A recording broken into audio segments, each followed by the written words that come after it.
guys, good afternoon. So today I'm gonna be doing a hot tea because I have a little bit cough and I'm boiling my water, and this is my tea, ginger and lemon.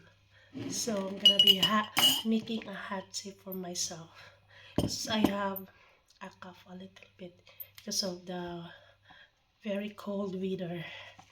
And yeah, let's open the tea. This is my tea. I don't understand, my cough is only in the night. In the daytime, no cough. So I don't know what happened to my cough. So now I'm making a tea, hot tea. So now my water is boiling. There you are. Okay. So this hot tea is a ginger and lemon. So there you go. Here's my tea.